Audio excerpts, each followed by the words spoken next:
dala maydonlaringga Xitoy Respublikasidan keltirilgan Agrobereki kompaniyasining Agrobereki LP07 sorti ekilgan dala maydonida yirik maydonda turibmiz. Hozirgi paytda bu Agrobereki kompaniyasining 70 kunlikdan to 130 kunlikgacha urug'larimiz bizda mavjud. Hozirgi kunda ham don va silyos yo'nalishida eksa bo'ladi bu urug'larimizni. Hektariga 14 tonnadan 18 tonnagacha hosildorlik beryapti. Mana ko'rib turganlaringiz sotani ko'rib turibsizlar, mana yirik don qoplangan. Aylanasiga sanaydigan bo'lsak, yaqinroq olib kelasiz videoni. Mana aylanasiga ham ko'rib turibsizlar. Holati yaxshi ancha. Aylanasiga sanaydigan bo'lsak 1 2 3 4 5 6 7 8 9 10 11 12 13 14 15 16 17 18 ta.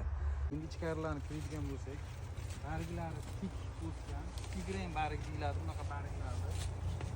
Hamma joy mana ko'rganlaringdek bir xil sota ketgan, past baland joyi yo'q. Mana ko'rib turibsizlar, bo'ylarni ham ancha yaxshi. Meni bo'yim 1.75. Qo'lim bilan ham mana yetgani yo'q, ancha baland turibdi. Sotasiga kelayotgan bo'lsak, ichkarida ham mana sotalar hammasi bir xil. Ichkarini ham mana bitta ochib ko'ramiz.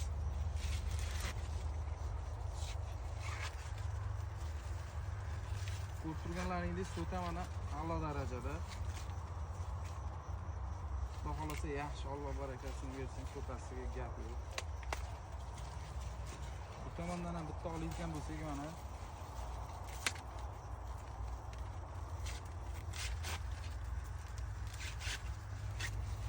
bu tomondagi sotalari yaxshi.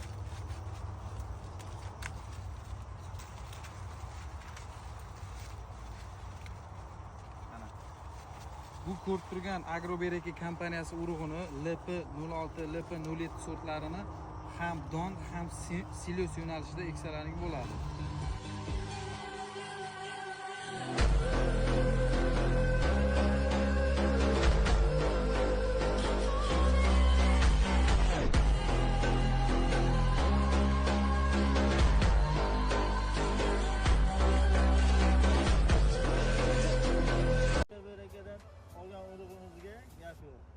Natijasi zo'r.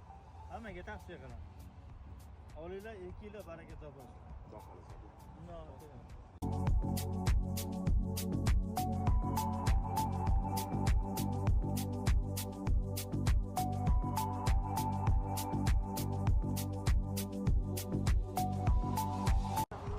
Hurmatli chorvador va dehqon fermer akalarimiz, Agrobereki kompaniyasini LP06, LP07, FM57, Tekin 958, LP200 urug'larini hammalariga tavsiya qilib qolamiz. E'tiborlaringiz uchun rahmat.